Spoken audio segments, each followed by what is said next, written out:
سلام متعنا حبلنا كم يتصنفوا خبركم أدمستي راديون تلفزيون دمسو يعني تجري كم تلمود وأنا قدّاي حزنا لكم قريبنا لنا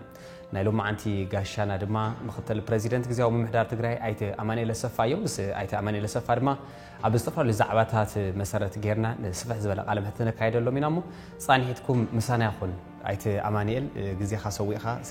جزء سلزهاب كنا مش ملكتنا أدمت راديو دمسو يعني تجري تلفزيون تجري عايزين أنا مسكينك أنا هوني غني عليه. قرم ياو تحزنا يزلنا ورحي وعلي بريتيرا استفرملو يزلمو كم قدام يجرح يزي يزلو خفلا ما يحطوا دما كرمي 3 عامات استفرم وعلي بريتيريا حزبهم استرعلو مسارتاوي حسابات عدلاتن صقاتاتن انتي نيروم باليكال كم توسكي نيجمر صبق يغني عليه وسمم بريتيريا كابز فرم 3 عامات ملئ والله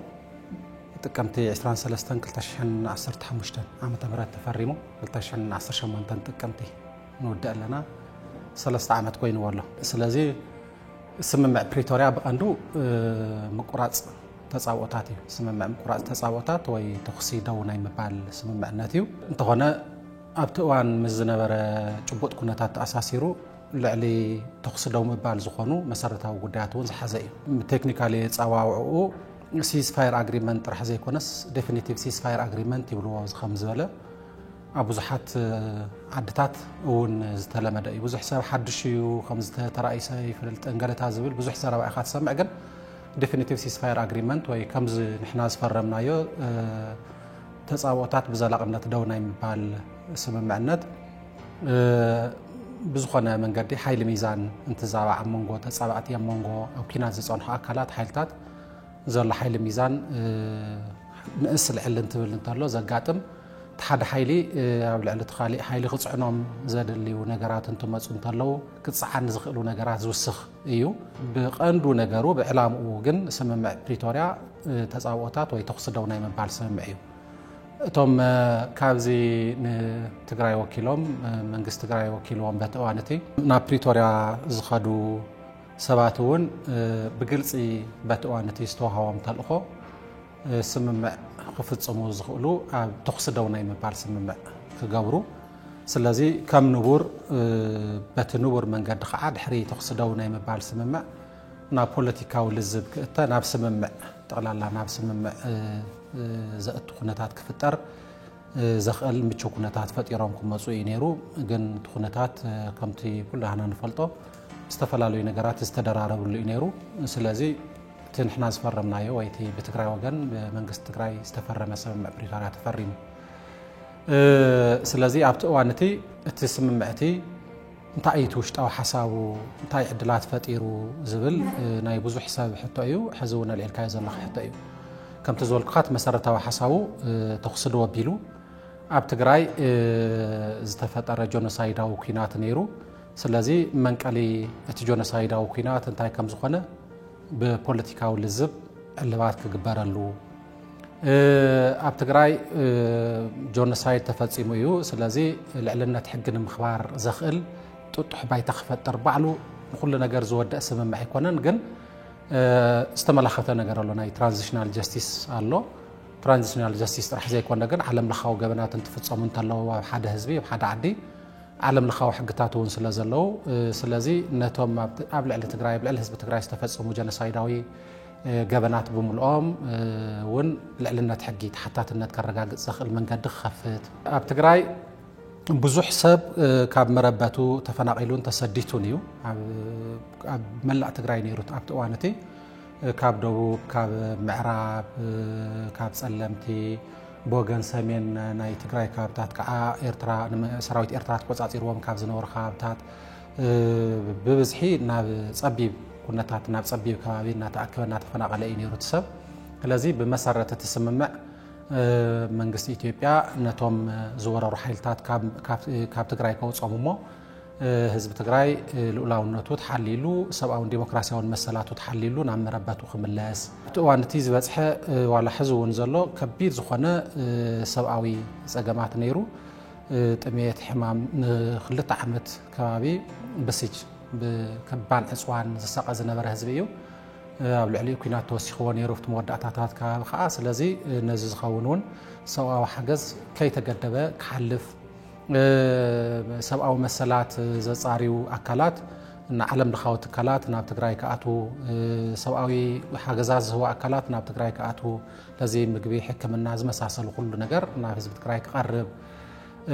ኣብ ትግራይ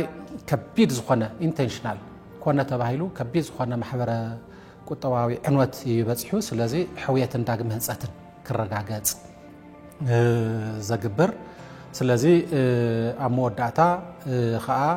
እቲ ኮንስቲቱሽናል ዲስኦርደር ተፈጢሩ ነይሩ ማለት እስካዕ ሕዚ እውን ኣይተፈትሐንቲ ጉዳይ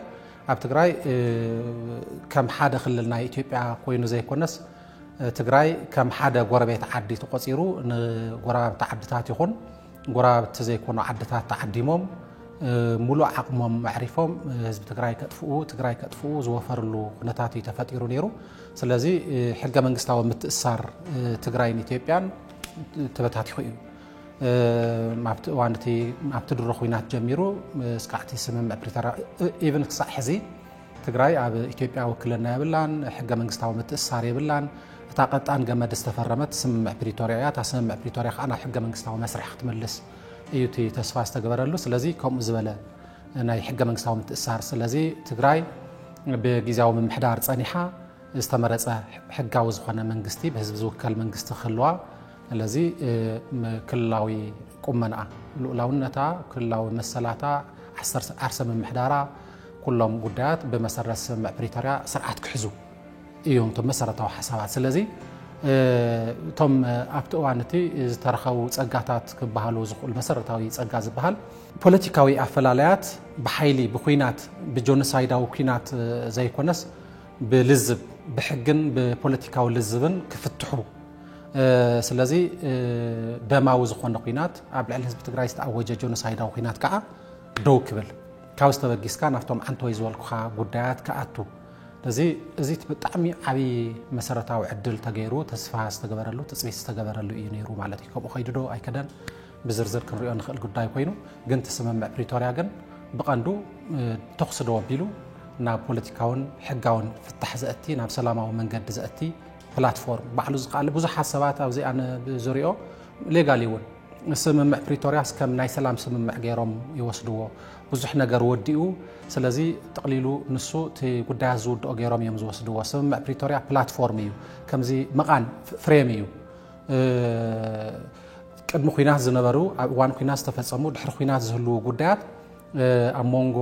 ትግራይ ወይ ንትግራይ ዝወከለ ሕወሓትን ኣብ ሞንጎ መንግስቲ ኢትዮጵያን ብልዝብ ከፍ ኢልካ ክትፈትሖም እቶም ንግዚኡ ኮንፊደንስ ቢልዲንግ ሜዠርስ ተባሂሎም ነቲ ኩነታት ተበላሽዮምዎ ዘለው ሕርፊፎምዎ ዘለው ጉዳያት ከዓ ንግዚኡ ዝፍፀሙ ተባሂሎም ዝተቐመጡ ከዓ ንግዚኡ ዝፍፀሙ ኣለው ብወገን ትግራይ ዚአን ትፍፅም መንግስቲ ኢትዮጵያ ዚአን ትፍፅም ኣብ ህዝቢ ትግራይ ዘጋጠሙ ፀገማት ብከምዚ ይፍትሑ ፍርስርስ ዝበለ ጉዳያት ናይ ትግራይ ብከምዚ ማዕራረ ተባሂሉ ከዓ ተቐሚጦም ኣለው ግን ብዛዓቢ ግን እቶም ከምኡ ዝፍፀሙ ጉዳያት ነቲ ዘላቒ ሰላም ንምምፃእ ዘኽእሉ ፕላትፎርም ኮይኑ ወይ መደላድል ኮይኑ ከገልግል እምበር ሙሉእ ዝወደአ ስምምዕ ኣይነበረን ማለት እዩ እቲ ውዕሊ እንትፍረም ብዙሓት ፀገማት ከም ዝነበርዎን ብፍላይ ድማ መሰረታዊ ረብሓታት ህዝቢ ትግራይ ኣይሓለወን ዝብሉ ብዙሓት ሓሳባት ብተደጋጋሚ ይግለጽ እዮም ዝተፈላለዩ ኣካላት እውን እናተገለጸ እዩ ዝርከብ ዋላ እስካብ ሕዚ እዚ እውን ንኸይዲ ተግባራውነት ውዕሊ ሓደ ፀገም ምዃኑ ይግለጽ እቶም ፀገማት እንታይ ነይሮም ምባል ይከኣል بمتكل درجة زخون سمم عمونغو بخينات يترف كمان زبل بتعمي كبيد دماو خينات زنورهم أكلات يكونن قليل زبل تسعو زنورهم أكلاتون نعم سمم انتأتو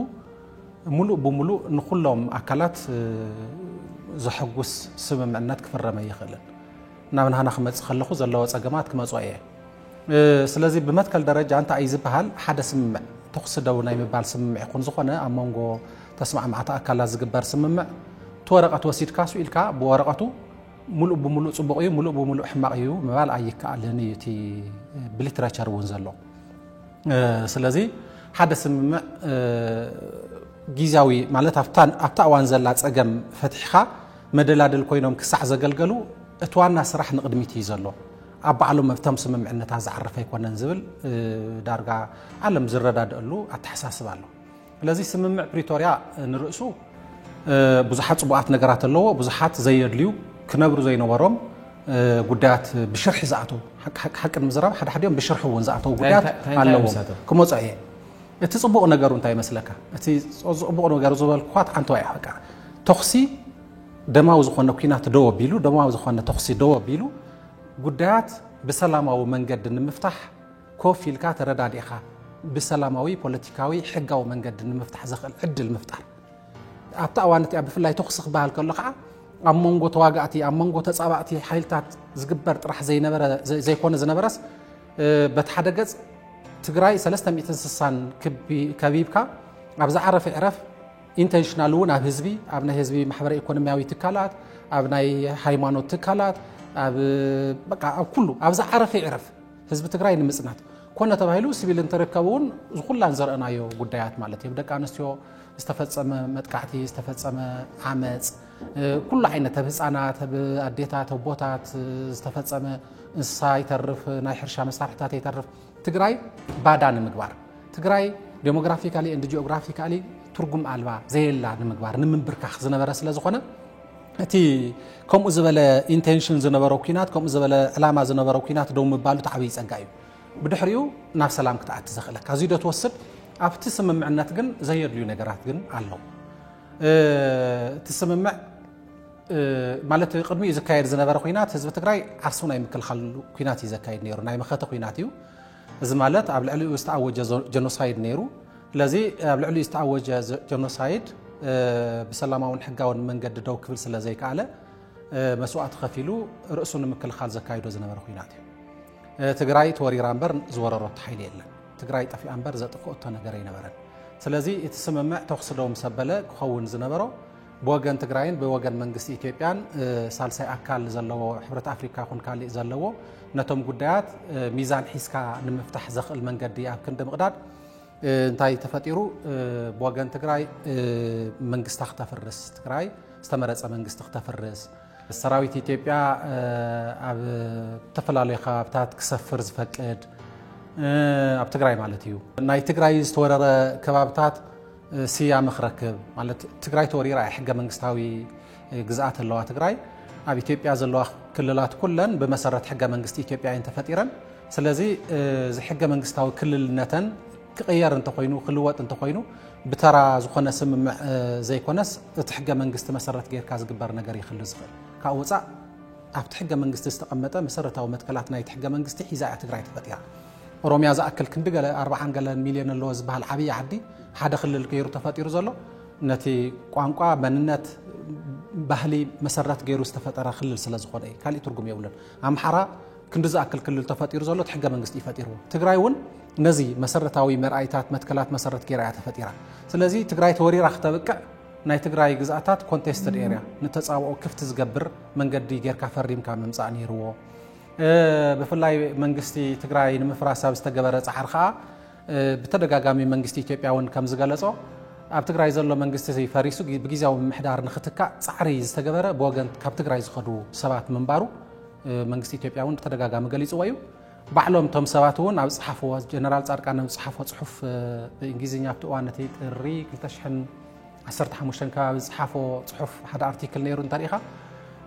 ፓርላማ ትግራይ ክፈርስ ዝገበርናሉ ቀንዲ ምክንያት እቲ ፓርላማ ሚእታዊ ብሕወሓት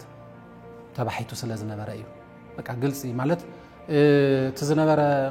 መሰረታዊ ጉዳያት ናይ ትግራይ ሒዝካ ትግራይ ንምቕጻል ብዘኽእል መንገዲ መሪሕካ ብድሕሪኡ ናይ ትግራይ ፖለቲካ ጉዳይ መበል ካልኣይ ሰሪዕካ ንድሕሪ ተመሊስካ ኣብኡ ክንዲ ትሰርሕ ነታ ዝተረኸበት ዕድል ንፖለቲካዊ ሽርሒ ማክሲማይዝ ኤክስፕሎይት ተገይሩ ከምኡ ዝበሉ ዘየድልዩ ጉዳያት ኣለዎ بعبي يون تسمع ولا خمت عن تويزول خا ديفينيتيف سيسفاير اجريمنت خون زيدليو نغرات كوسخلو توم كم زيم زولو بسرو خنكو زي نورو مسرتاو غدايات غن نخي ناي تግራይ መንግስት خفرس دحارون ريخاين تخينكا تسمع دحار جنرال تادسه اب كينيا نايروبي كايدو زمحايشولو مس حالتات مكل خال ኢትዮጵያ ኢታማጆርሽም ኮይኖም በሓባር ስምምዕ ወታደራዊ ጉዳያት ተፈጻታዊ ጉዳያት ተስማዕሚዖም ዘዕረይዎ ነገር ኣሎ እምበር سراوي تجراي كم TPLF كومباتانتس يبلون ناي TPLF عتقاتي يبلون ناي واحد عتقاتي قبره مو عتك مفتاح زملكات كع معلتا تقميتو أو شتوى الحخابات زود دقيروي بقى عتك خارج كيبكا إذا كختب زجدت تسمى معنا تغير مونيرو مالتي الحار حبي قطع فاتيرو تغرايون ازي سمى معنا زي كونه إذا كان يمها بسلامه ومن قدي كي تكوسكا كي تخلخ كانوا على الخير كان يمها سمى معنا تيزبل حبي قطع فاتيرو نيرو نوي حرقاتي كدن او وشتي يصومون وي وشت معلتات جنرال تادسنا بنيروبي يكيدو تي ناي TPLF كومباتانت سبلون سراوي تغراي كخون ابتي بدحري استسمع معو مالتيو تي سراوي تغراي عدكو خفتح معلتات زبلون سرعه تقميطلو ابتي سمعناتاتون قديموم زنورو جارجنس تقلل زوالو سكيورتي سيتويشن اون ذا جراوند بايتا زلو سلام دحنناتنا حزب تግራይ وحستا غيرو قالتات زعزع زلو تقلل زوالو زنور نغراتون سراوي تግራይ عدكو زفتح حالتات مكلخال ኢትዮጵያ ወጻዕ ዘለው አካላት ካብ ትግራይ እንትወጹ ብዝብል ብግልጺ ክቅመጥ ስለዚህ ከም ኮንከረንት ገይርዎ ኣሎ ማለት እዩ ቶም ትግራይ ዝወረሩ ሓይልታት ካብ ሓይልታት ምክልኻል ሰራዊት ኢትዮጵያ ዝኾኑ ይወጹ ስለዚህ ብድሕሪኡ ናይ DDR ይፍጸም ዝብል ግልጽ ኮይኑ ማለት እዩ እምበር ቀዲሙ ዝነበረ ጠቅላላ ኢድካ ናይ መሃውን እዩ ስለዚህ ቶም ከምዚኦም ዝበሉ ዓበይቲ ጉዳያት ዘይንኩ ጉዳያት ዘለውዎ እዩ ግን ከም ታንቶ ይዘልኩ ኻት ስምምዕ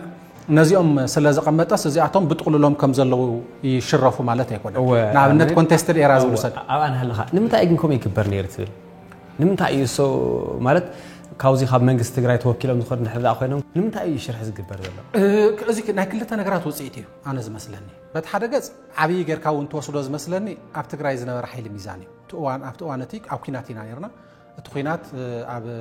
أبتجري بسلسلة 260 درجة تخابيبو حزب تجري تحيل ميزاننا نعتدخم ممسوء تجددنا خم قبلهم زجددوا نجارات مفتارو مزي كم متكل توصلوا مالت زي من كتابولا يدخلون كومبرومايز تجورا نجار يكونن زنبرنا عبايتا زنبرنا شبوت كنتات زجدد نجار اللوا كلهم مزي من مقبل دو نصو بعلو كم مخنياتي خون زبل كتلخا يكونن حدا جبوء زي يكونوا نجارات كنت حاوي سموهم تايمتهم جبوء زي يكونوا نجارات شرحي بوليتيكا وشرحي بوجن تجري زخود سوات مالت قدم يلون تخنا استفلالي بوليتيكاو ونصات بوليتيكاوي افلاليات نيرو من ديوم جن تي اب لعل تجري استعوج جنوسايد او كينات تمخته جن تسب اكيو وي بوليتيكاو افلالاي بزي يقدس تجري نمدحان تاكيو اب حدا مصيو لذي توانتي تعدلتي مستفطره كاب كينات نوصلنا مو نافتي زنبره بوليتيكاوي افلالاينا نملس زبل تحساسوا زحسوا نتشرحي جميرو مالت نتشرح جميرهم سلازي أبايتا زنبرة جبوت كنتات كدمر بوليتيكاو شرح زوالدو أب تجراي كسكم وزي جبا عبيتي جدات أبتسم معقاتو كقرقرو تغيرهم جن أنت إزولك توم كم إلهم تقلل إلهم زعتو جدات زرزرنت يقولهم زرزر زبالة نجار سلازي يقولهم كم تعنتو يزول حدا سمم الناس بقى جمر جميرك حما يصبغ يختولي يتقلن زوالك أب كيدي تجراي بوجن تجراي زنبرة قدلتات أريمكا حيل ميزانك معراريخا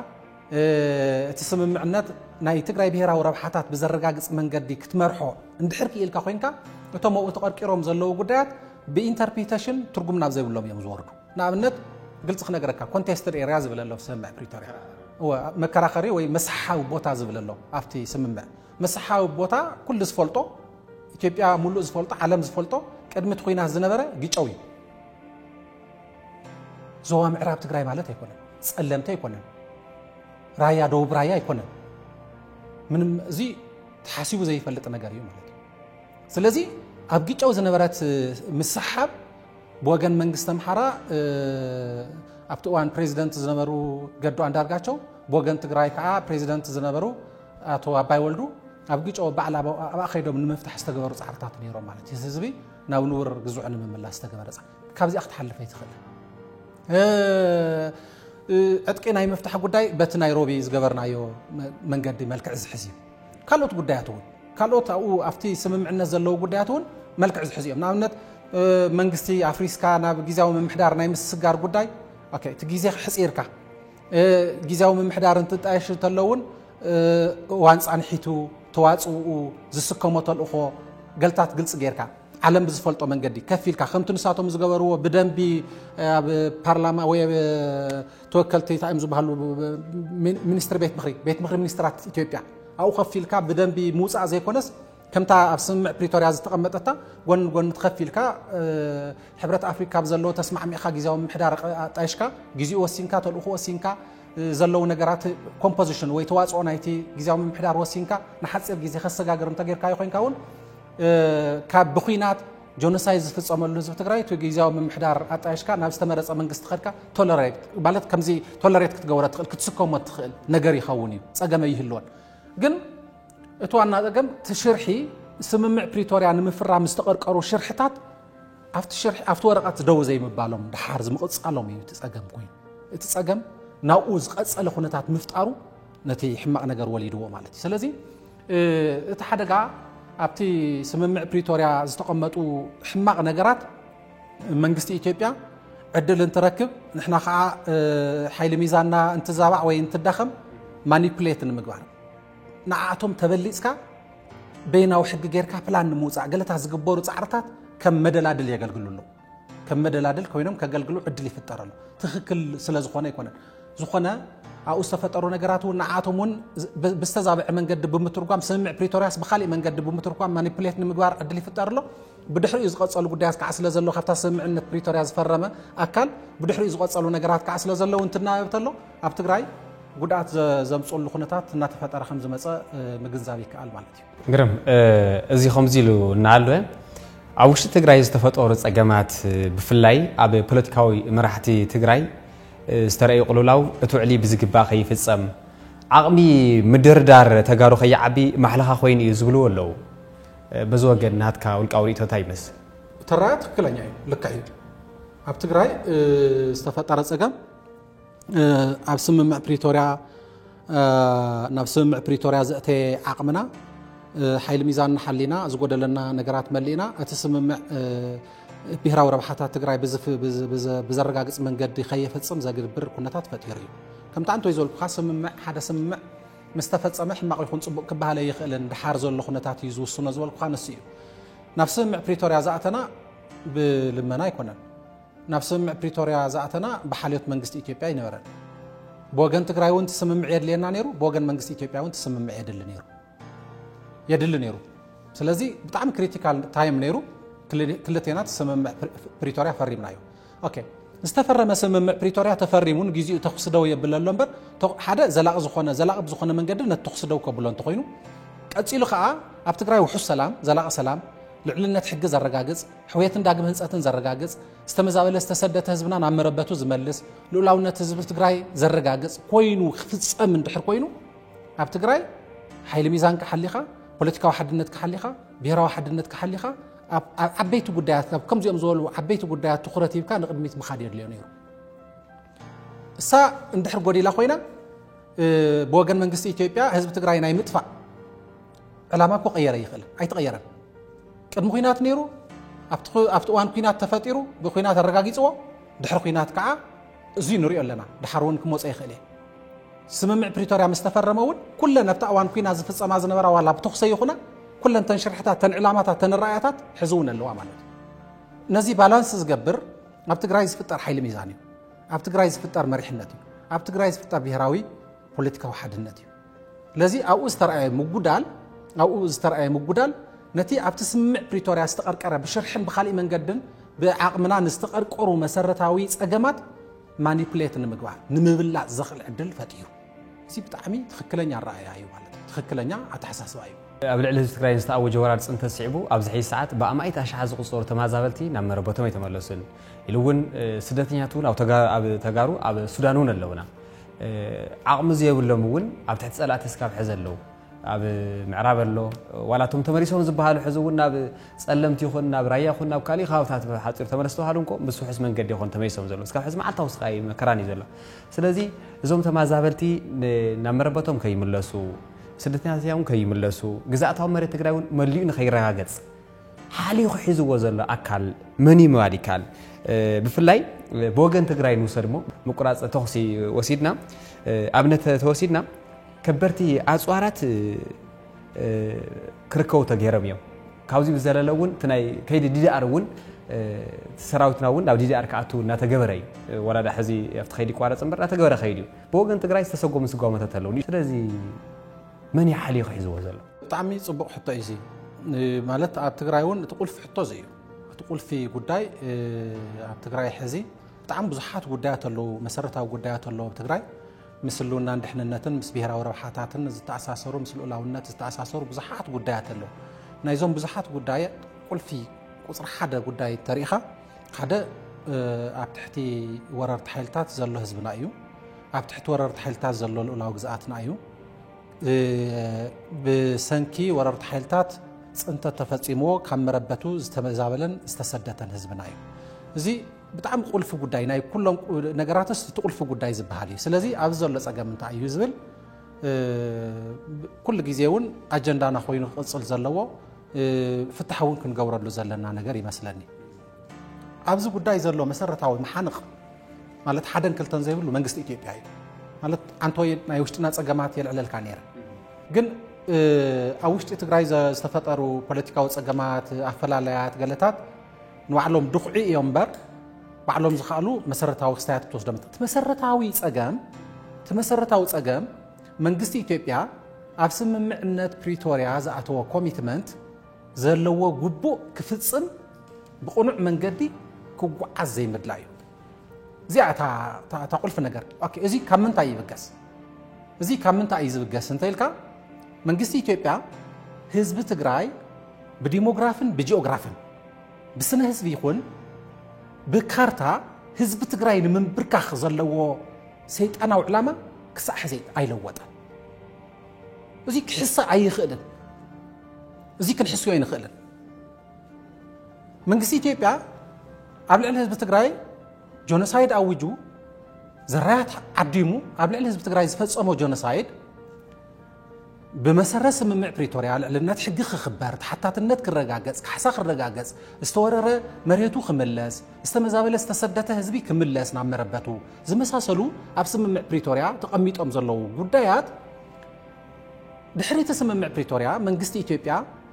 بقنع من قدي أبسممع بريتوريا زي تقمت ونجرات نعم مفص أم زي كونس سممع بريتوريا بخوينات استجمرة تجراينا من بركخ من قدي بسبب بريتوريا قد صلوا لي وسيل زي أمن قدنا هاللوه كم تفلتو جزاو من محدار كنت عايش كلنا جزء جميرو متتواتن يرو تجزاو من محدار كنت عايش انتلو زتجبر نجارات الله أبزي ناي بوجن تجراي زنور الدخمتات كومبرومايز كجورم دليل كونكول كلهم تم دخمتات كم زلوا خوينا مالك دحار أبتجراي بوليتيكاوي أفعل على تمرحنا الناتجمرة خدمات خلقها من قصة إثيوبيا إيديوتيو تقليلو بوجن تجراي أو وش تجراي زنوروا أكلات تقليلو ناي من قصة إثيوبيا وجن كوينو نتسمع بريتوريا بنجدعت تجراي كوعل حبيبي راو حدا تفتيم أب تجراي زي من قصة إثيوبيا ونيداتي له على أفتح وانتي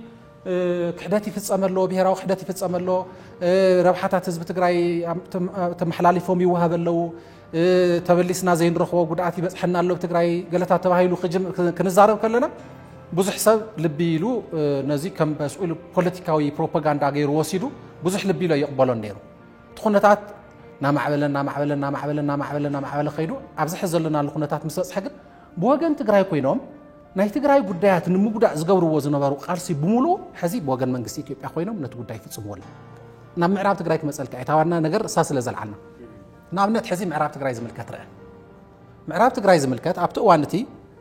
سمع بريتوريا تفرمو جزاو من محدار عطايشنا تحز له من معرايك من مقارنا زنبرة جزاو من محدار كعب زنبرة الأوان نلولاونا تجراي زملكات بتدقاقا من العلا نجر نيرو تاي بهالنيرو بتوانتي من قصي إثيوبيا الموتي تات المتيا تاي تبل ورد حيلتات كي واتو أوز معراب تجراي يخون بكالوت كاب تاع زنبرة من محدارات كيف رسو توم ناي حزب تجراي مزابلون استسدتون مريت حرشا جازا بيزنس حازو أوز سفر حدش سفرتي كي واتسون هالو تمزابلتي سؤال كتملسهم لذي أو مزال حزب خوينا من جزء زم حدروهم سبعة كمارس دحار ناب ريفرندم كسغرو زبل قلص تلمي بوغن منغست إثيوبيا وصيو ابزي مزنبرنا غيزاو محدار وكلتي تسمع ميعملو زي بقلصي مزراب جميرنا ابتو وانتي اي حسوتيو زي اي تغبرن تباهيلو يزرب نيرو حزر اي حز تكون زلا حزي اتا تلمنسا معبيلا مزح تهزز ولقوا خمزلا تالا كلتا ነገር توسخوا حزي كلتا ممارص توسخوا اب تግራይ ካብ ትግራይ اب ምዕራብ ትግራይ بفلاي اب كل اب صلمت يكون اب راياون اب معراون يحوس يقل بقندو تي ناي معراب تግራይ زملكت انديوم حز سرحو زلو مملاس زملكت بمسرت عنتو يزولكو خاتلمت فصام يونو ازي اخ تفصم كم زي تخيل يفلطيو مخنياتو وررت حيلتات يوصل من محداراتو زلو يفرسون سفرت حدشت سفرتي بماعي تشحات اوقت يوم زلو سفرت يوصل سلازي حزب تግራይ كمت ناي صلمتي غيرنا كمت ناي رايا سقيلو انت تمليسو ناي صلمت انت يوصح زلو نريو زلنا خناتاتيو مالتي لذي كما اختكون كم زي تخيل سلاز فلطو حز خلت خالي ممارص حيزو ماصيو مالو بانجليزኛ تحنت ريلوكيشن ياتبال تحنتي ريانتجريشن ياتبال كلتا ممارص تاري لوكيشن مالت كم زي قام خالي سفر مها مالتي اب تግራይስ ካብቲ معقوب ጣብያታት ተውፂኻ ናብ ዝተፈላልዩ ከባብታት በቲንካ ንዘላለም ተፈናቀለ የለን ኢልካ ኣብዚ ከባቢ ተፈናቀለ ብትግራይስ ዝተመዛበለ ዝተፈናቀለ የለን ኢልካ ኣውጅካ እቲ ከባቢቲ በቶም ሓደሽተ ሰፈርቲ ኣውን ክግበር ደቀባት ንሶም ክኾኑ ምግባር እያ ተሓንቲ ካልአይቲ ሪኢንቴግሬሽን ይብልዋ ሰውን ተመሳሳልያ ምጽንባር ማለት እያ እቲ ተፈናቂሉ ዘሎ ተመዛቢሉ ዘሎ ህዝቢ ናብ ሕብረተሰብ ትጽምብሮሞ ናብ ዝተፈላልየ ካብታት ሕብረተሰብ ትጽምብሮሞ ብድሕሪኡ ተመዛባሊ ዝበሃል ተፈናቀል ዝበሃል ነገር የለን ኢልካ ትውጅ ማለት እዩ ሪሎኬሽን ኤንድ ሪኢንቴግሬሽን ብዕላማ ሓደ እየን በቃ ካብ ናብ ምዕራብ ትግራይ ዘይኮነ ናብ ጸለምቲ ዘይኮነስ እቲ ተፈናቃሊ ካብቲ معقوب ጣብያታት ተውፂኻ በቃ ኣብ ትግራይ ናብ ዝተፈላልየ ካብታት ምጽንባር እያ ኣውፅዮማ ዘሎ እዚኣ ተወሲኻታላ ኦኬ እዚኣ ንምግባር تا قداميتي تا مملاس تبهال نمسرح انتي يقورلو حزي غيزاو ممحدار يفلطو فرام سمع بريتوريا زخون حوحات يفلطو اب سمعنت بريتوريا بقلص صفلق سراوي تግራይ يفلطو حزب تግራይ بعبيو حزب تግራይ اي يفلطو منغستي اثيوبيا بعل ملو بعل خوين حدا غزي ناي فدرال منغست خوين بلصقنا يخون حدا غزي ناي كل محارا منغست خوين بلصقنا يخون حدا غزي ناي معراب تግራይ ممحدار خوينو بلصقنا بعل يخون سالساي كዓ ካብ ትግራይ ዝኸዱ ባዕሉ ሓላፍነት ዝሃቦ አካል ብልጽግና ኮይኖም ዝሰርሑ ሰባት ብስተፈላለየ ሽማት ግን ባዕሉ ኣርባዕተ ኣካላት ሓደስ ኣርባዕተ ኣካላት ኮይኑ ከም ኣርባዕተ ዝተፈላለዩ ኣካላት መሲሉ ኣብ ዞባ ምዕራብ ትግራይ ተፈናቀልቲ ንምምላስ ንጽዕር ኣለና ንሰርሕ ኣለና ንረዳዳ ኣለና ንሰማማዕ ኣለና ዝብል ፕሮፓጋንዳን ምንቅስቃሳትን ትርኢ ማለት እዩ ከም ዝበለ ምንቅስቃሳት ትርኢ ማለት እዩ ስለዚ እቶም ብወገን ትግራይ ኮይኖም ኣብቲ እዋነቲ ኣብ ትግራይ ኣብ ውሽጢ ትግራይ ኮይኖም ናይ ትግራይ ጂኦግራፊን ዲሞግራፊን ንሓንሳብን ንሓዋሩን ናብ ጸገም ክወድቕ ተዓጥቆም ዝሰርሑ ዝነበሩ ሰባት ሕዚ ናብ መንግስቲ ኢትዮጵያ ኸይዶም እታብዚ ዝጀመሩዋ ምንቅስቃስ ብወገን መንግስቲ ኢትዮጵያ ኮይኑ ይፍጽምዋ ኣለዉ ባዕላ ይፍጽምዋ ኣለዉ ትግራይ نزلعلم ناب صقم كتعتي زغبر كحدت يفصم له حزب ساعات زيا قند بعلوانا حزون كم تازول منغستي اثيوبيا نزيا منغستي اثيوبيا نزا خمسيا زولت اكيت علامه نزا خمسيا زولت سيطاناو علامه نمفصام زخلو كاب تግራይ ሰባት رخلو مس تግራይ كوينو كاب تግራይ زخد ሰባት مساتهم كوينو يسرحلو سلازي نافتا قند حطخا خملس تمزابل تخيملسو لولاونه تግራይ كيرغاغص استسدت حزبنا نامبربت خيملس افتحتي وررت حيلتا زل حزبنا حراخ يوص بمسرت سممع بريتوريا وررت حيلتات كاب تግራይ اوصيو نستمزابلون استفناقلون سبات نامبربتهم وحسنهم حليو نامبربتهم كملس حلافنا زوسد منغست اثيوبيا كفصما سلازي كعله اذا غداي زي اقصحسي كتفصم اي كعلات نزلا كتفصم اي كعلات حلافنتا ام منغست اثيوبيا تود زي اخم زلا خوينا ግን መንግስቲ ኢትዮጵያ ዝኸምዝ ዝበለ እኩይ ስራሕ ክሰርሕ ተሓባበርቲ ዝኾኑ ሰባት ግን ካብ ትግራይ ቦይኖም ትግርኛ ዝዛረቡ ተጋሩ ዝኾኑ ምስ መንግስቲ ኢትዮጵያ ኮይኖም ግን እዚ ይሰርሑ ኣለዉ ማለት እዩ ዝኸበርኩም ኣድመጽቲ ሬድዮን ቴሌቪዥን ተኸታተልቲ ድምጽ ወያነ ትግራይን ምስ ምክትል ፕሬዚደንት ግዜያዊ ምሕዳር ትግራይ ኣይተ ኣማኑኤል ኣሰፋ ንገብሮ ዘለና ቃለ መሕተት ሕዚ እውን እናቐጸለ እዩ ዘሎ ጻንሒትኩም ምሳና ይኹን زي قبلنا ايت امانيل كم تسخونا غلص كاي صنحا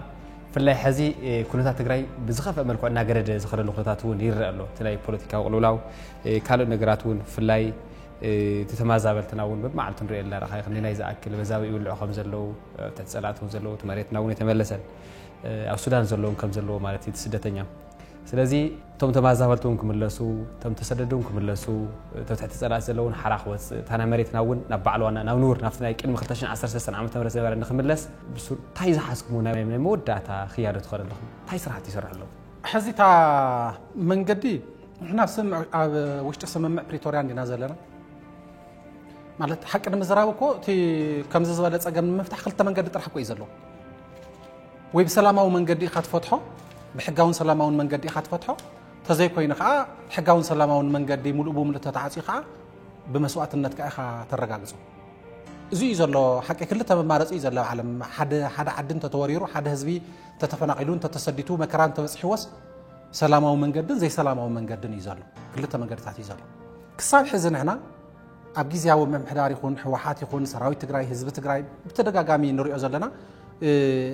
كسا حزون أستيمنا حزنا يا زلنا خنصرح الله وندلل نصرح الله ونزلنا أبتسم من مع بريتوريا خوينا أبتسم من مع بريتوريا خوينا بسلامة ونحجاون من قدي الزقم زيك فتحينا نصرح زلنا بتدقق جامزينا نصرح زلنا عنتوي زي قلت كل كابز حشر حتات كابتم شرحتات نيش تكمل لس حزون كقلت سأل كمو كمل لس يا مخنياتو نقحات نتزبو ونسلز تكملتي تفناقل يكون نتقالي قبل علتهم كاب تجراي كيدوم نزيز ساسيو سبات بتوسخي أب تجراي بزحات شرحتات له نتو عنتو يزول خنايم ملاس زبها البناتاتهم من قدي تزي تساقعو حزب تجرايس وينا بحدش سفرة أنا استفلا له تجراي كاب معرابن كاب كارين واتس بحدش سفرة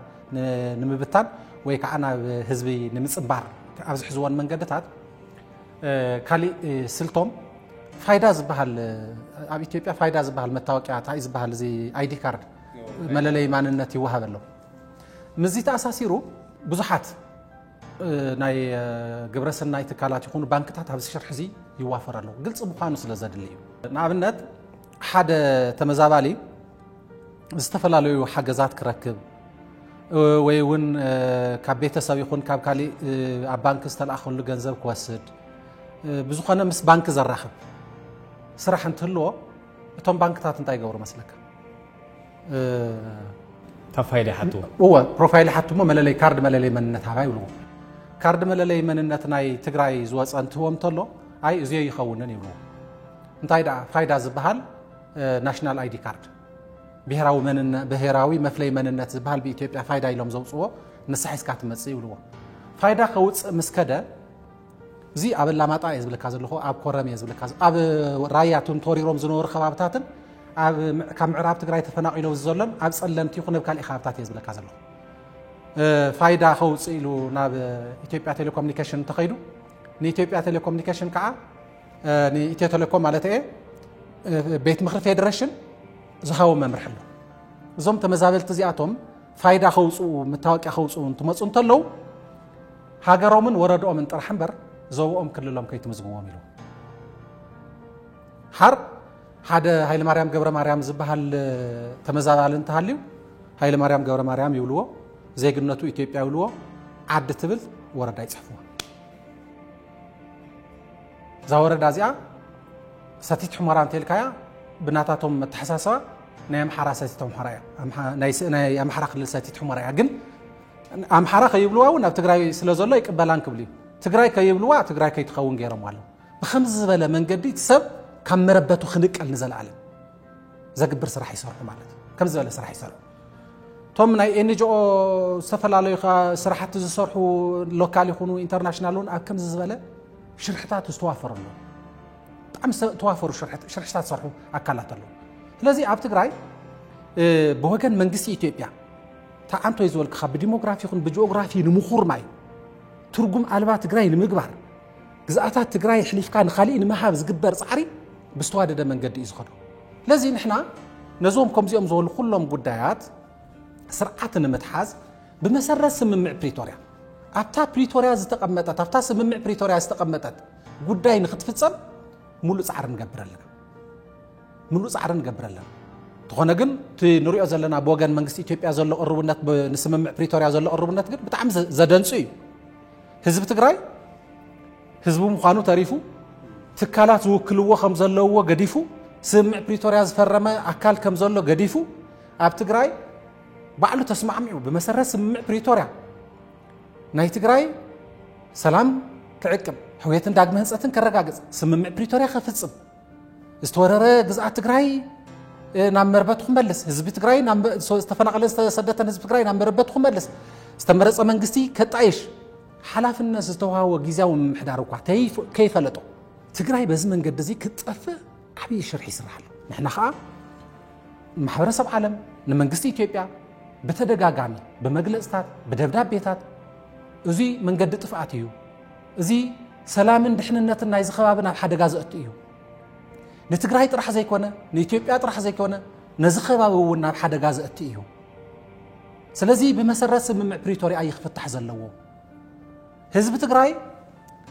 ብትግራይ ክሒዶም ምሳኻ ምስ ዝቕመጡ ዘለው 3-4 ሰባት ዘይኮነ ዝውከልስ ትካላት ኣለዎ ህዝቢ ትግራይ ኣብ ትግራይ እዩ ዝነብር ፀገማት ትግራይ ዝፍታሕ ምስ ትካላት ትግራይ ኮንካ ምስ ህዝቢ ትግራይ ኮንካ እዩ ዝብል ዝተፈላለዩ ጻውዒታት ነቕርብ ኣለና ስለዚ እንታይ እዩ ዝግበር ዘሎ እንታይ እዩ ተሓሳብ ዝብል በታ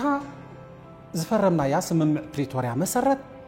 እዚ ጉዳይ እዚ ዘላቂ ፍታሕ ከምጽእ ጻዕርታት ንገብር ኣለና እዚ ጉዳይ እዚ በመሰረት ስምምዕ ፕሪቶሪያ ዘይፍታሕ እፁ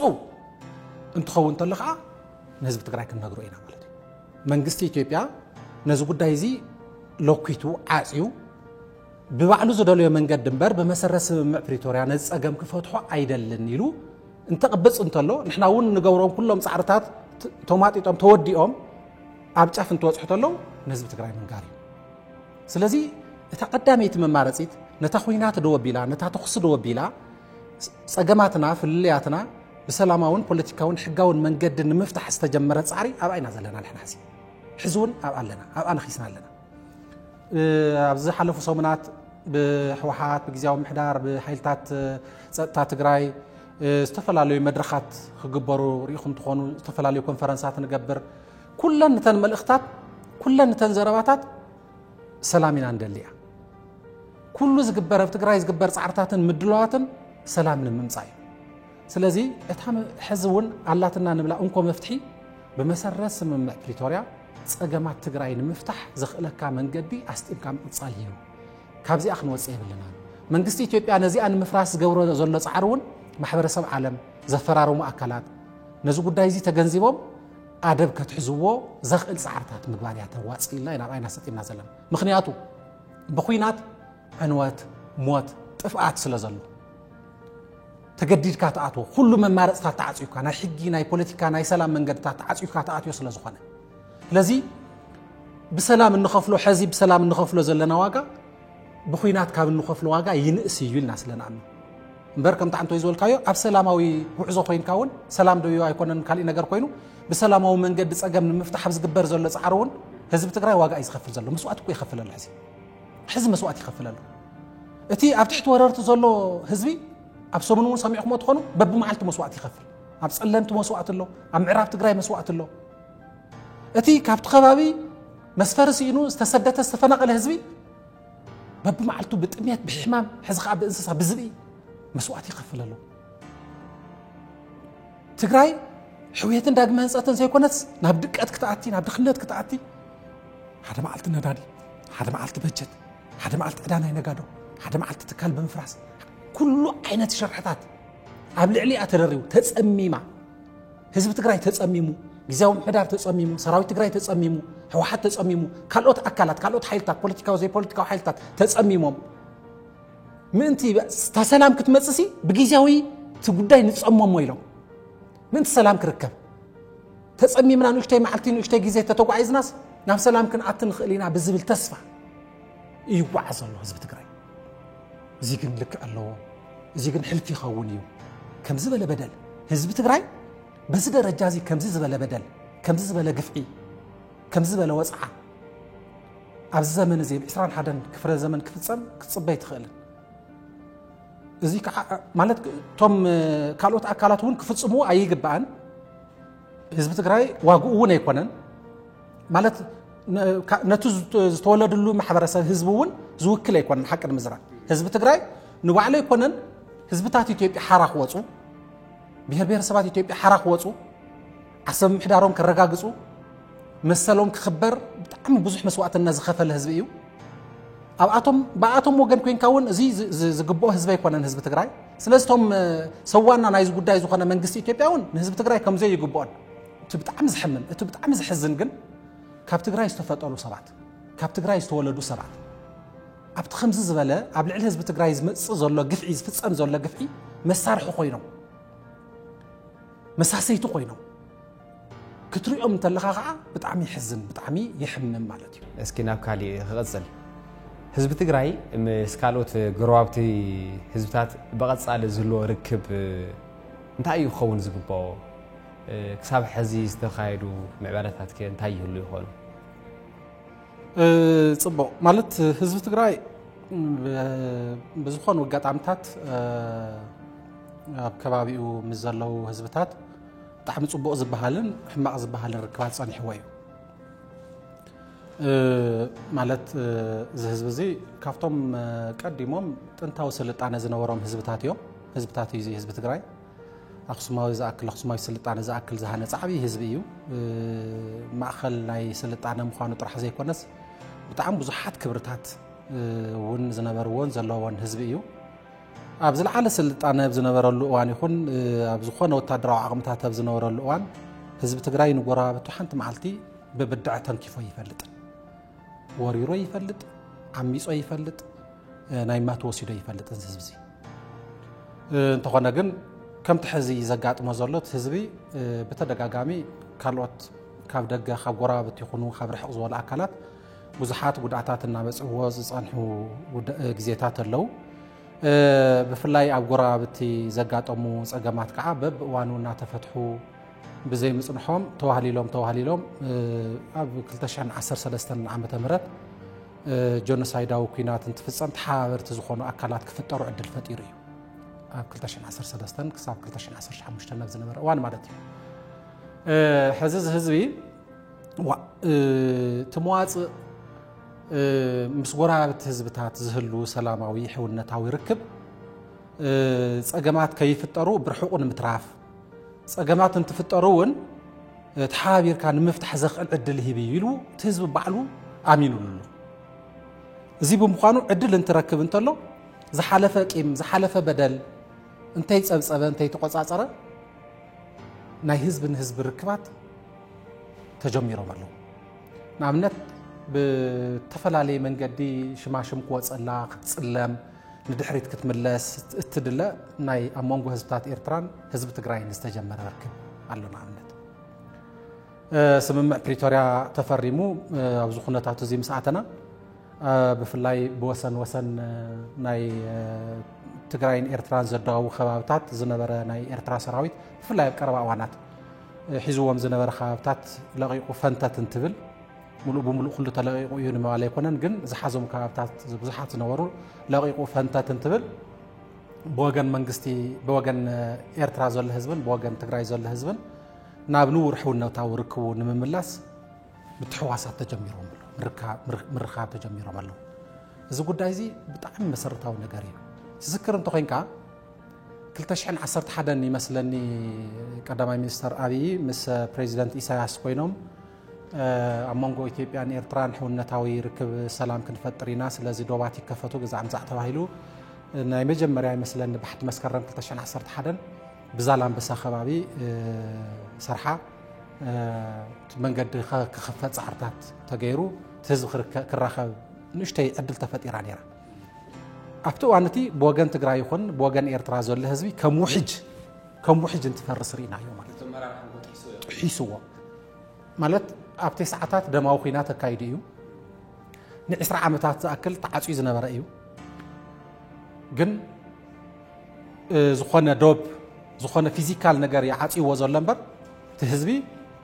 ስጋዊ ሕውነቱ መንፈሳዊ ምትእስሳሩ ታሪኹ ክብርታቱ ንዘመናት ዝነበሮ ሕውነት ከፍርሶ ይኽእል ስለዚ ዕድል እንትትርከብ ተላ ፈሪሱ እዚኣ نابتفلالي خابتات كسفح انتلا متحواس تجمير ذكرت خوين كاس توسنا سومنات ديا ورحي فلتن عداقا مقلن عداقا سمران حوسوس يلو كل نجار مالتي دحارنا ويحي صنحن انتو قداي تحاتيو يا نافت زعتنا يا خوينا تعتينا حزون دحري مرير جونسايدا وخيناتنا كل تعامتها جونسايدا وخينات زعد لزي مسترخبه نتزحلفه قدايات انتي تصبعصبه حزون نافتحون نتاو ركبو كملس نابس زلاق سلام كاتو صحرتات يقبرلت حزبي ازي مالت زحلفو بدلات تدمسيسوم بقى دحر حزيت حتاتنته يهلي بزعبا ز قداي زي زربه يهلي منامن مالته يكونن እሱ ይኮነን ዋና ነገር እቲ ጉዳይ ዝሓለፈ ጉዳይ ንሕጊ ንኻሕሳ ንዕርቂ ንዝርብ ትገድፎ ንተሓታትነት ትገድፎ ግን ኣብ ወቅት ነብር ስለ ዘይብልኻ ኣብኡ ስለ ዘይትነብር ንቅድሚት ክትርኢ ስለ ዘለካ ናይዞም ህዝብታት እዚኦም ዘላቂ ዝኾነ ሰላም ንምርግጋጽ ከዓ ካብ ህዝቢ ክጅምር ኣብቲ እዋን እቲ እውን ኣብ መንጎ መንግስታት ዝግበር ዘሎ ርክብ مسرت كله أنت خوينو نافذ بتاعتي ورد نبل نيرنا بتخلتش عن عصرت حدا كورد ديك على بزقبع متن نافذ كورد ديك على حزون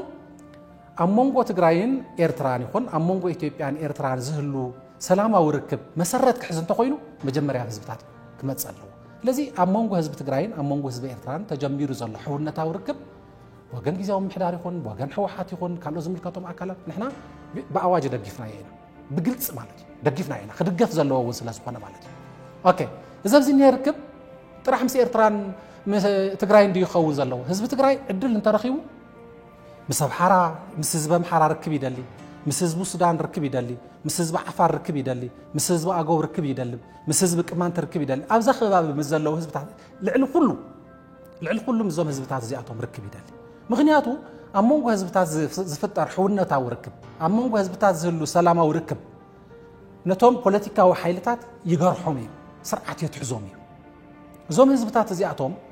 حونتاوين سلاماون ركباتهم كتناخرون تخيلو ابزوم هزبتات زياتهم زلو بوليتيكاو حيلتات بقليلو ناب زي تدلي غونصي كاتيو اي يخولوني العينان عم سلازي تتجميرا زلانا هزبتات ركب مسز بإرترا تجميرا زلا ركب بزح شماشم يزوصلا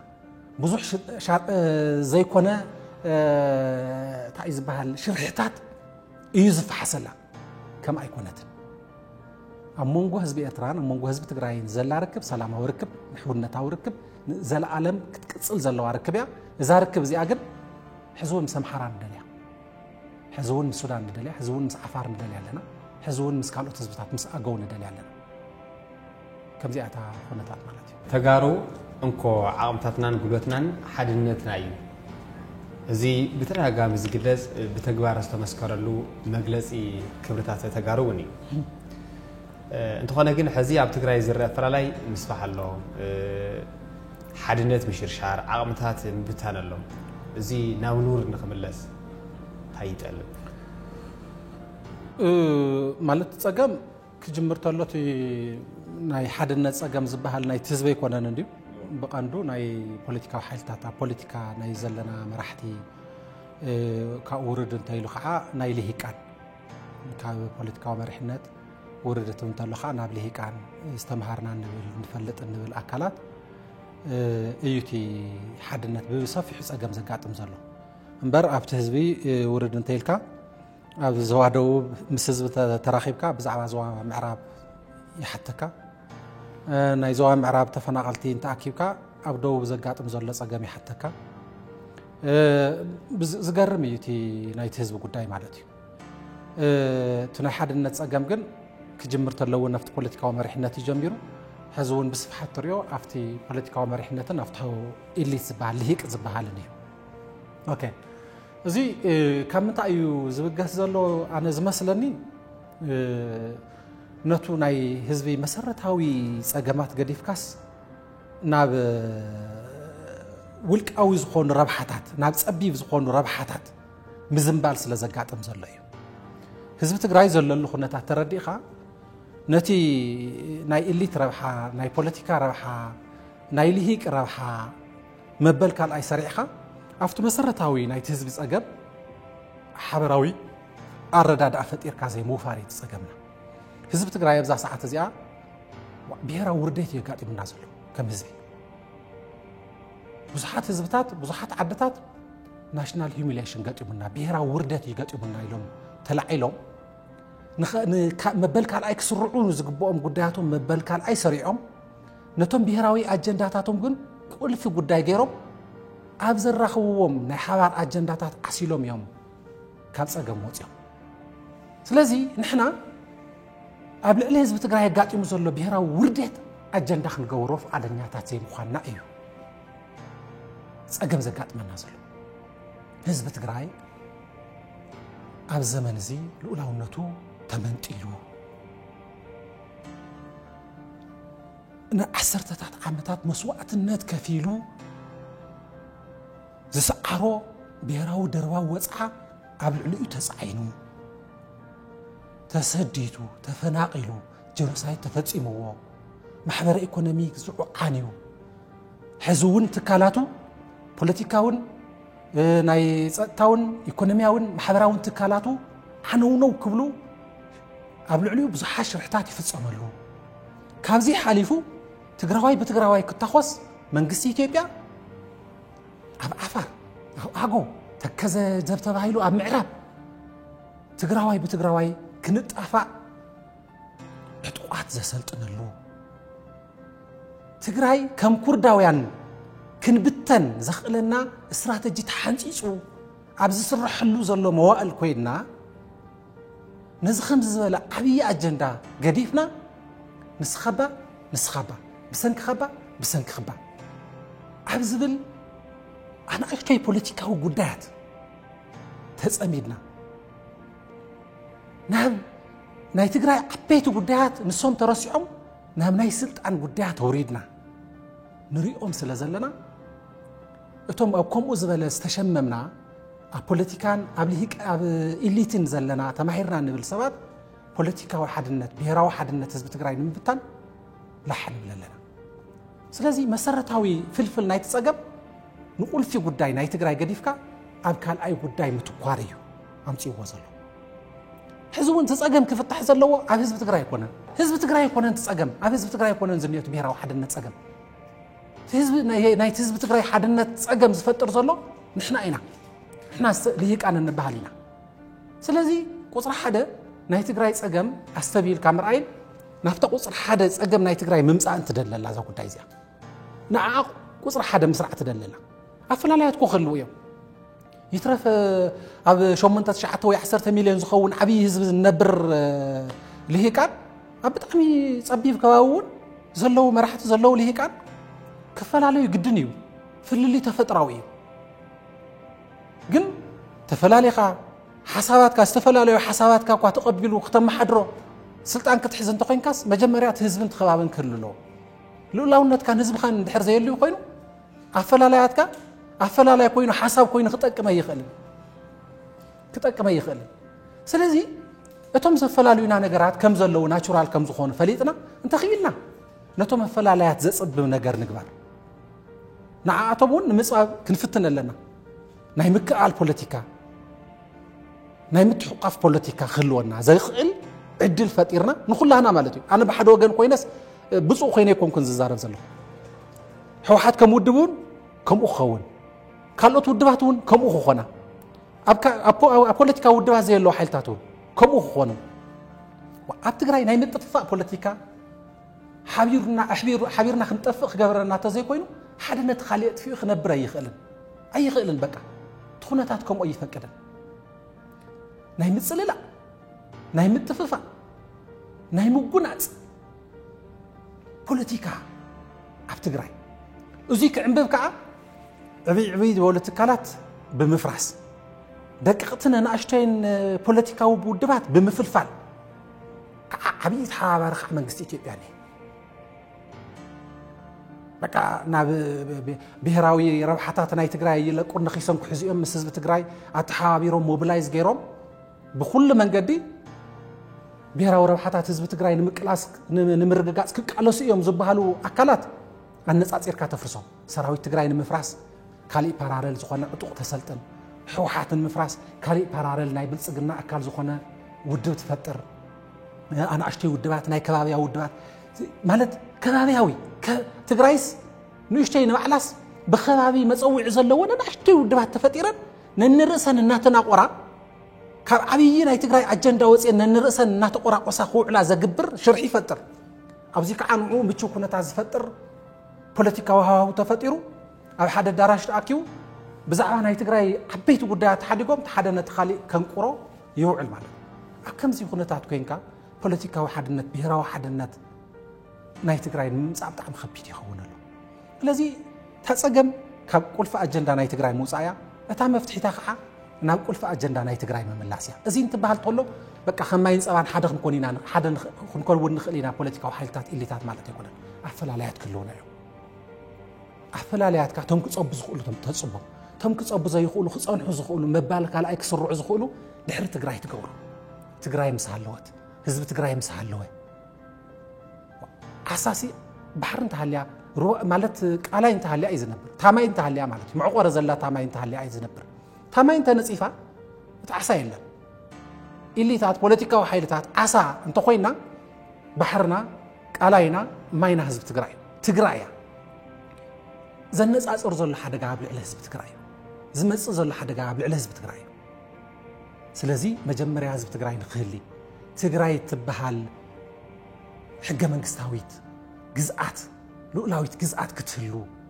ኣብ ኣንተ ትኩርና ኮይና እቶም ዘፈላልዩና ነገራት ብጣዕሚ እዮም ዝፀቡ እቲ ብሄራዊ ሓድነት እዩ ዝመፅእ ጅንት ብለካ እንተለኹ ግን ኣብ ባይታ ዝፍጠሩ ፀገማት ናይ ምምሕዳር ፀገማት ናይ ግዕዝይና ፀገማት ናይ መድልዎ ፀገማት ዝተፈላለዩ ፀገማት ግን ተይዋዕሉ እንታይ ሓደ ክፍትሕሉ እቶም ንብሄራዊ ሓድነት ኩርኳሕ ዝኾኑ ፀገም ዝፈጥሩ ማለት ሕድሕድ ሰብ እንድዩ መጀመርያ ብዛዕባ ሓደ ነገርስ ባህ ክብሎ ዘሎ ቶም ባህ ዘግብር ነገር ዘይፈጥሩ ጉዳያት ኩርኳሕ ዝፈጥሩ ነገራት እውን በብዕለቱ መፍታሕ የድል እዚ ከዓ ግዜያዊ ምሕዳር ሓላፍነት ኣለዎ ሕወሓት ብቐንዱ ምሕዳራት ዘጣየሸ ሕወሓት እዩ ብቐንዱ ሓላፍነት ኣለዎ ህዝቢ ትግራይ እዚ ክመዓራረ ዓብይ ሓላፍነት ዘለዎ ህዝቢ እዩ ውድባት ፖለቲካዊ ውድባት ኣካላት ብዝተፈላለዩ መንገዲ እዚ ንምቅላስ ከዓ ፃዕርታት የድሊ ስለዚ ሓድነት ብሄራዊ ሓድነት ታቁልፉ ጉዳይ ኣብ ትግራይ ንሳ እንድሕር ፈሪሳ ኮይና ንሕና በቃ ዝተበተና ኢና እንተተበቲና ከዓ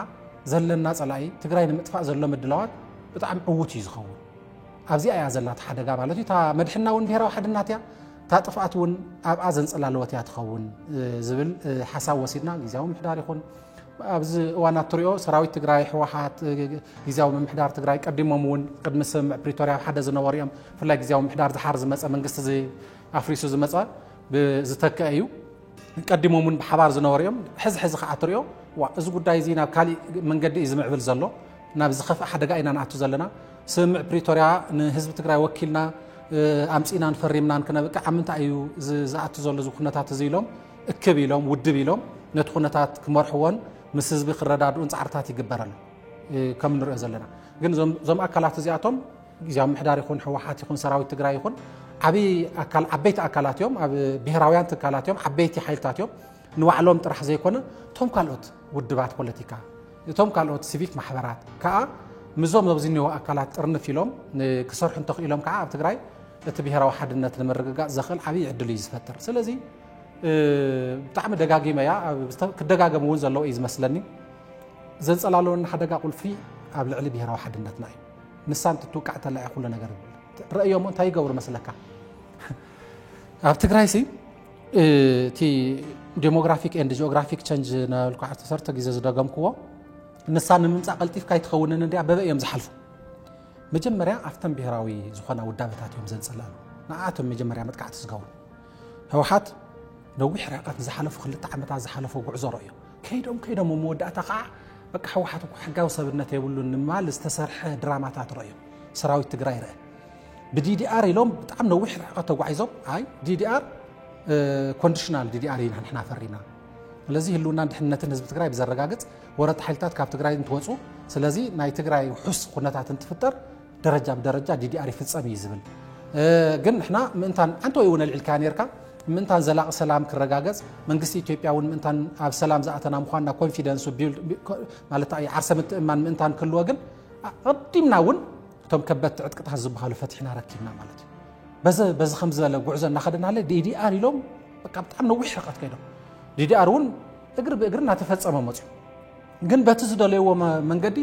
በቃ አጥቆ ፍትሕም ብትን ከብልዎ ስለ ዘይከኣሉ ሰራዊት እንታይ ገይሮም ካሊእ ፓራለ ዝኾነ ሓይሊ ኣብ ዓፋር ኣብ ተከዘ ተባሂሉ ኣብዚ ኣጎገ ዛዕምዛዕ ተባሂሉ ምውዳብ ጀሚሮም ኣብኡ ኮይኖም ከዓ እንታይ ማል ጀሚሮም ናብዚ ዝመፀ DDR ዝውሃቡ ዝገርም ቆይ ስምምዕ ፕሪቶሪያ ዝፈረሙ ምስ ትግራይ ኣብ ትግራይ ዘሎ ናይ ጸጥታ ሓይሊ ኣብ ትግራይ ዘለዎ መሰረታዊ ነገራት እንትፍጸሙ ደረጃ በደረጃ ናብ DDR ከም ዝኣቱ ተቐሚጡ ኸብቀ ዝግበር ነገር እዩ ንሱ ይኣኸሎም ሰራዊት ትግራይ ብኻሊእ መንገዲ ንምፍራስ ዝግበር ጻዕሪ ህልቆ ይብሉ ኣብ ሕወሓት ኣብ ሰራዊት ትግራይ ኣብ ትእምት ኣፍተን ብሄራዊ ውድባት ተቃወምቲ ብሄራዊ ውድባት እውን እተን ቀጢለን ናይ ህዝቢ ትግራይ ብሄራዊ ረብሓታት ሕሊፈን ክህባ ዘይኽእላ ዘንጸላለውን ሓደጋ ብጣዕሚ ከቢድ እዩ نعمل دمصو يعني حزن عملت دحن بوليتيكا ودوات نحدقهم دمصو يعني حقاو سومنتكم تملسوا دي حقاو فقركم يتملسن انا اسكعزل لنا حبري لا اي تملسن ناي تግራይ ብሄራዊ ትካላት ሽጋዊ ህልውና ከይህልወን ዘገብር ስራሕ ይስራሕ በኢትዮጵያ እንሰይ ዘለሉ ኩነታት حتى اي ዝባል ከልብስ ኣብ ትሕቲኡ ዘላ መጠቃመለ ብልዕሊኡ ዘላ ሕኽለ ይርእ ዝባል ማለት እዩ ከምዚ ዘለኩ ይጋጥምና ዘሎ ስለዚህ ካብዚ ንውፃ ለሂቃን ትግራይ በቃ ህዝብ ትግራይ ምሂሩና ተይ ተማሃረም ሂሩና እንተ በልዕብ ልዕና ገለታት ኢልና ክንመጻደቅት ኮይናሲ ህዝብ ትግራይ ሕዚ አንጸላልይዎ ዘሎ ኣትይዎ ዘሎ ሓደጋ ንምውፃ ዘኽእለና ዕድል ኣብኡ ትኹረት ማጣ ንግበር ንሕና ሓድነትና እንትሕሎ ህዝብ ትግራይ ናይ ሓድነት ጸገም ይብሉ ምንም ዓይነት ከመይ ነይሩ ናይ ዘዋ ደቡብ ትግራይ ዝሓለፈ ክልተ ዓመታት እንታይ ዝባሃል ነይሩ እንታይ ዝግበር ነይሩ ግን ኢሎም زوا دو تجري زوا معراب تجري نمبر زي تجبر زي تفحصت عريلا زي تجبر نجار يلا حزب زوا دو تجري قلنا في طابوت قلنا تحمسوا زلهم نسخاتهم منبر تسقموا لنا زلهم نسخاتهم منبر نحنا أبوتنا لنا زي أن قلنا زلهم نسقمنا بزعوا معراب تجري بزعوا على لونتنا نتشنق يبلك بزعوا على لونتنا يتشنق يبلك إيه وير زلوا تجري سلزي حد النت كم تزول كايو بتاع مسرتها ونجاريب حد النت حماس زلوا ኣብ ጸገም ዝኣቱ ዘሎ ብፖለቲካ ዘለና ሰባትን ብልሂቅ ኣነንዩ ስለዚ ልብ ጌርና ንቀዳምነት ዝወሃበ ነገር ቀዳምነት ይብና ስኽን ኢልና ንነርክወሉ ግዜ ንነርክወሉ ጉዳይ ከመበል ካልኣይ ሰሪዕና ነቲ ክነርክወሉ ዘይንኽእል ዘምልጥና ዘሎ ነገር ግን ቀዳምነት ይብና ኤሚነንት ዳንጀር ከም ዘሎ ፈሊጥና ኣብ ኣኽ ንረባረብ ተኽኢልና ብሄራዊ ሓድነትና ብቐሊሉ ክጽጋን ዝኽእል ባይዘወይ ህዝብ እዚ بنوح سلطان زحلفه نوح موائل زلو وصا اورد زحلفه سلازخونه دارغا هوموجينيس زبحال سوسايتي دارغا بقى حدا بوليتيكاو محبرسب يوم دارغا زولو بزحات صحافت مالت بوليتيكاو محبرسب زخونه ام زغرم كستاي زلو حزبي ግን ኣብዚ እዋን እዚ ከዓ ንዑ ንምሕማስ ዝኽእሉ ምልክታት ይረኣዩ ግን ኣነ ካብ ቁጽር ወጻእዮም ክፍትሑ ዘይኽእሉ እዮም ግን ክብል ኣይክእል በቃ ናብ ልብኻ መመላስ نقدامي نجار قدامنت ما هاد راح يعتدل لازم النتي زلنا عبد تግራይ ዝተፈጸመ ጆኖሳይድ ተሓታትነት ክረጋገጸሉ ዝርሕ ዘሎ ስራሕቲ እንታይ ይመስሉ ብፍላይ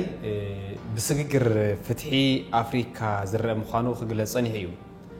ኣብዚ ዘሎ ምዕባለ እስካብ ሕዚ እንታይ ይመስል ጽቡቕ ማለት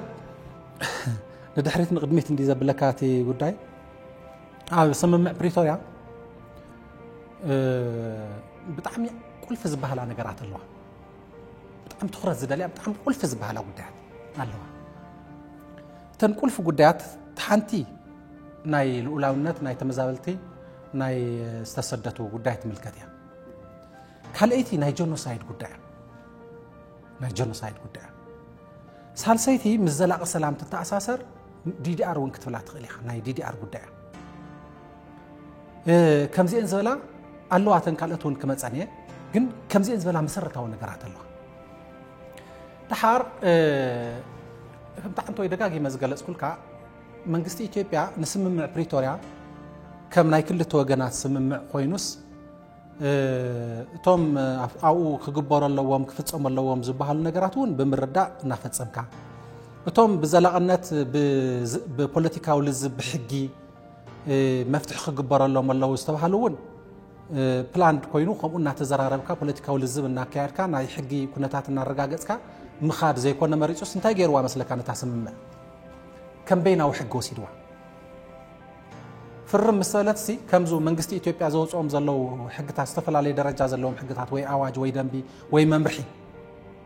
ዳርጋ ከም ደንቢ ዝወስዳ ሓንቲ ከም ናይ መንግስቲ ኢትዮጵያ ናይ ካውንስል ኦፍ ሚኒስተርስ ናይ ቤት ምክሪ ሚኒስትራት ዘውፃ ደንቢ ገይር ወሲድዋ ድሓር ከም ኣገይሩ ስለ ዝወሰዳ እንታይ ይገብር ኣሎ መስለካ ነቲ ፈራማ ኣካል ዝበሃል ንትግራይ ወገን ገዲፉ ሕወሓት ወይ ንትግራይ ግዝያዊ ምሕዳሩን በጠቅላሊ ንትግራይ ገዲፉ تلم الناوصة بتاتل من مسرت بناي وعلى منجد طرح خفت سماء يزدل هزينا أنا افتازل على الكايخ متسيح عملت تاناي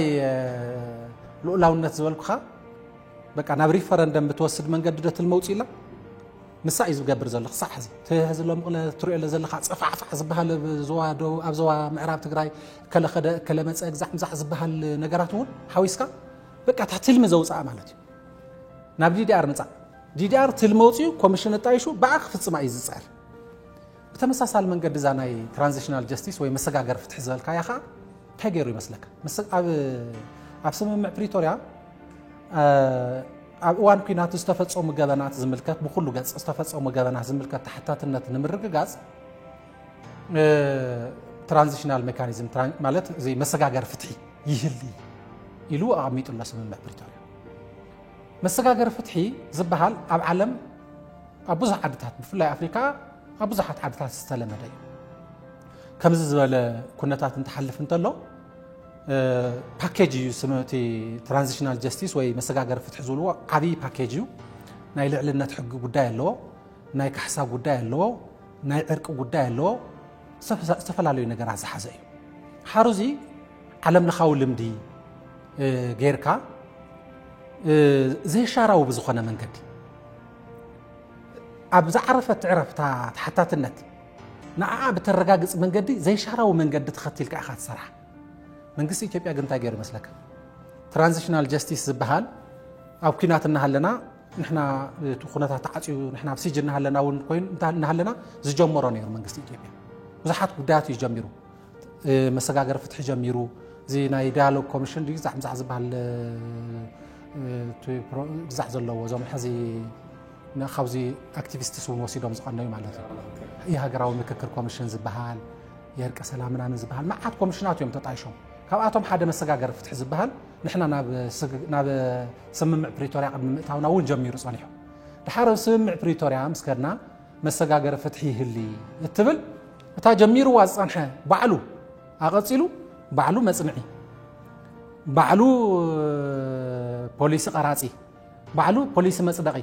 بعلو حق موصي بعلو تكال مطايشي بعلو مصاري بعلو خساسي بعلو فرادي بعلو اسار زغبر حقي ترانزيشنال جاستيس يروصي دحرت خيد انتايو حزب تግራይ جونوسايد تفصيمني يزول زمان منغسي اثيوبيا جونوسايد تግራይ كم زفصمكو مانم كخدا يخل تيز تفصمه جونوسايد سي بخوينا زي كونه زوداس بسلاماون حقاون منقدي يخودا إلنا إنا سمعنا بريتوريا فريمنا نمبر قبل علم تقرا جونوسايد كم استفصمكم من ما يكحدنا نسوق نطفو إلى خيل قنت هاجيرو زحات مرة هاوتي مع قناة يلون مرحة هاجرات كونكو باستفال الميديات وناقلت وصاني هم ناتزصو وصاني ناتزصو راح صاني حزي يكون خمس زول كاي بزحات انترناشونال ميدياون قاليص انو ايه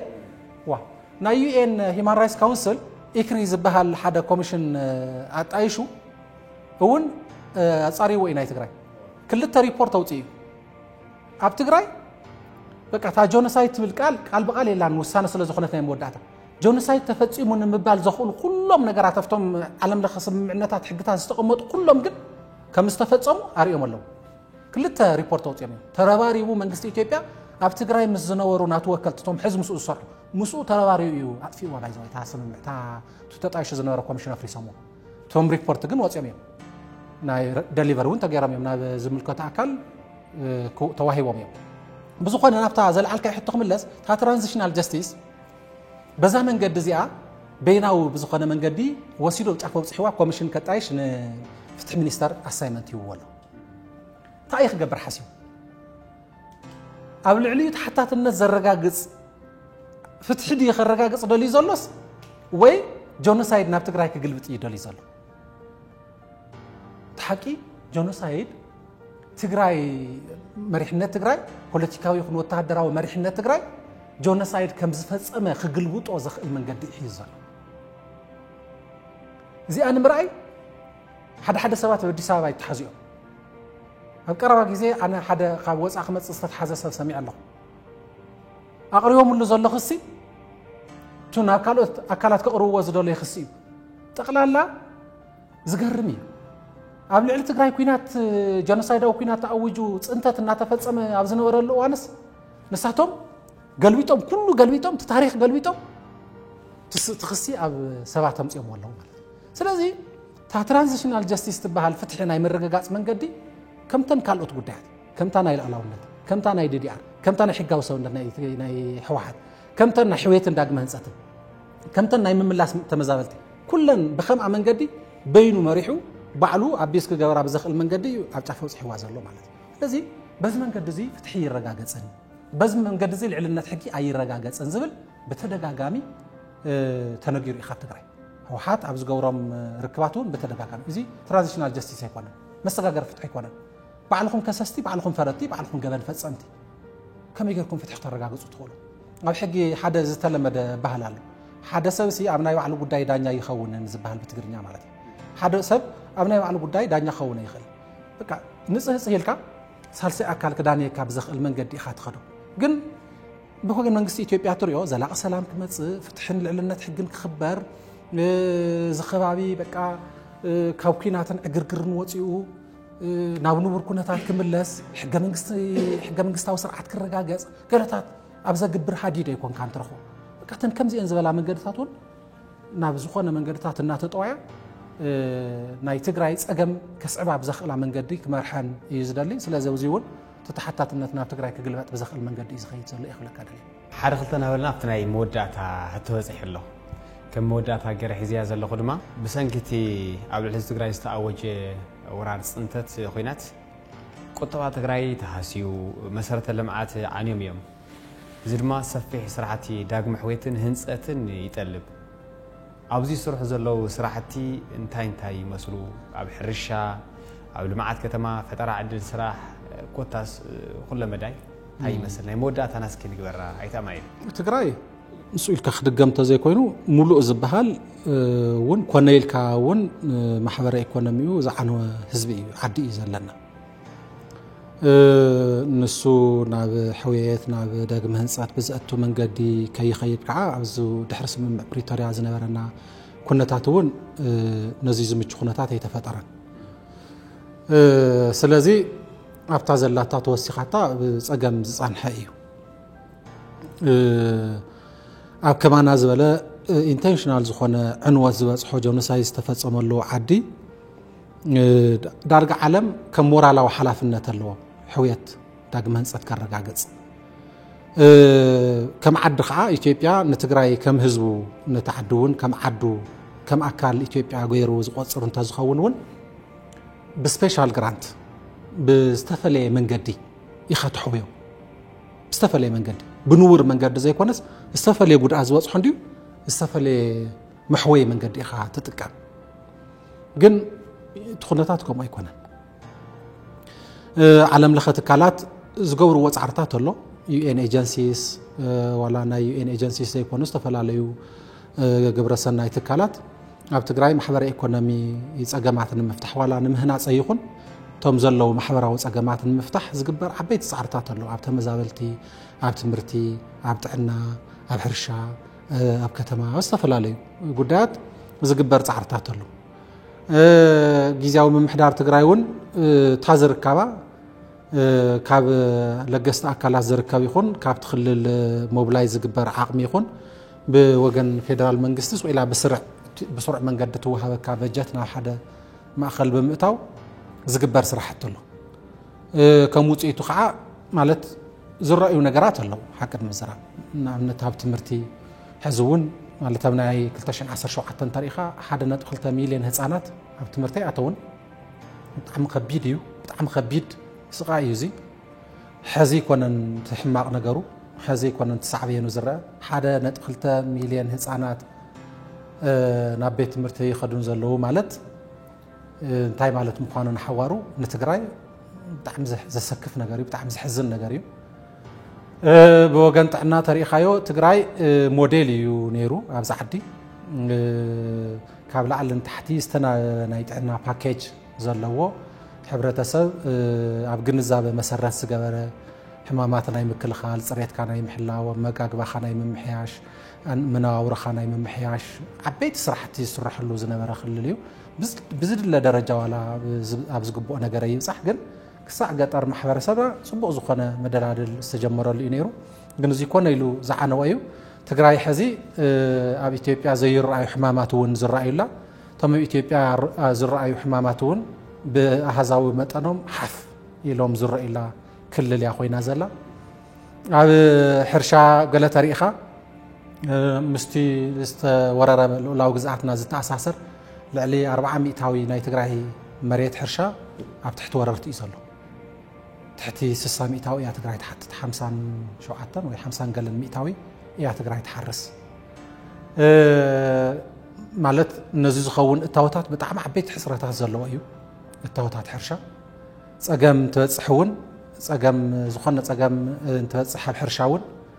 عديلو زرد أكاناي فيدرال حيلي بزعمزع بزوح يتركبن صقمات له جن زجبارو صعرتاتن وصيتاتن جن كعلو أب كتما زل على الكايوت ناي كتما قديات تن كتماتات وشت أو تتن عدم في عن محبر إيكونومي ناي كتماتات كان نقا استجمر اللون أمنت أب كلتش عن 10 شو عتن من تاريخها 10 بليون كرشي بمزاج جابي تاو توت موبلاي استجيرو استصرح مسرحة اللو جن تقنا أب كتماتاتنا ولت زغز عنوتون كبيديو وحلات نقعزينا نكع متاني ولا متعم زقرمي زسكف كنا تحت كعلو وحلات مريتي قحل ناي مزاج جابي توتي قحل ناي منقست توت زقحل بعل ويانا مرارح نكعلو زقرم صقمات كعلنا مالتي سلازي ابت كرايسس كوينكا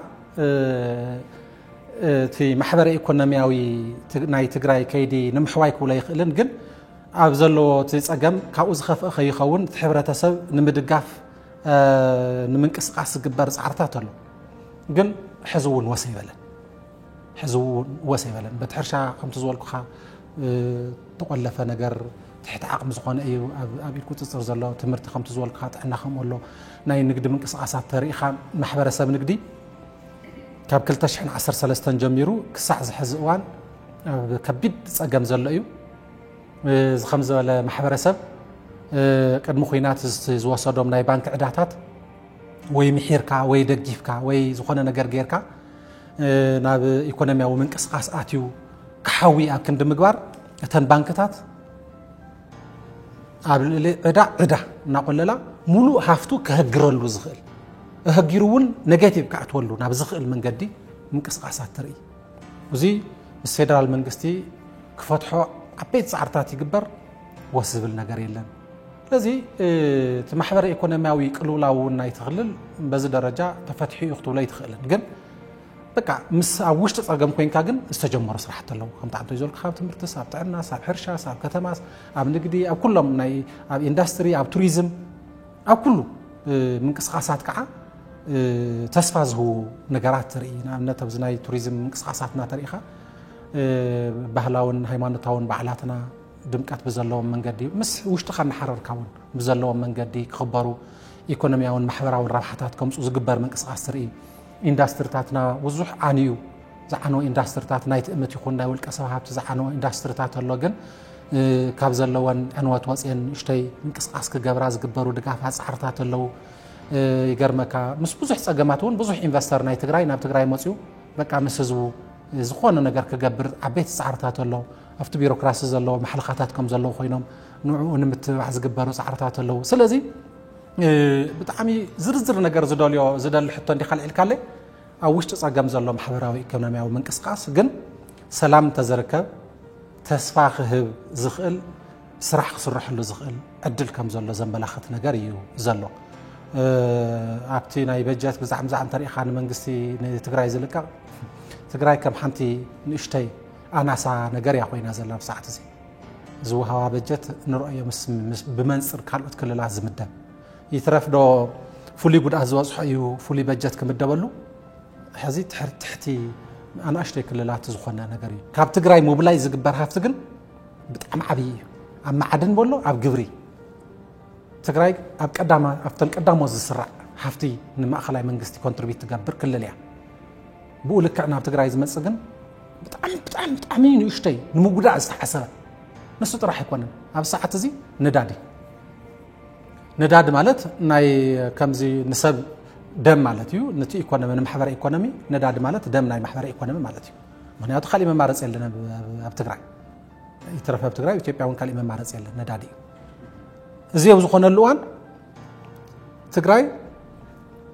ካብ ናይ ዓዲ ብፅሒት 1.2 ሚእታዊት ይስደደላ ኣብ መዓልቲ ሓንቲ መኪና ሓንቲ ቦጥ ጠብ ተብል ከተሓኒቓ ማሕበረ ኢኮኖሚያዊ ምንቅስቃሳት ዝተሓነቐት ትግራይ ክትህሉ ዝግበር ሽርሒ ዝግበል ፃዕሪ ብጣዕሚ ዘገርም እዩ ለዚ ብዙሕ መሓንቕ ብዙሕ ወድዓዊ ብዙሕ ባዕላዊ ፀገማት ኣብ ዘለሉ ኩነታት ኮይና እቲ ማሕበረ ኢኮኖሚ ናይ ትግራይ ንምንቅስቃስን መልክዕ ንምትሓዝን ፃዕርታት ኣለዉ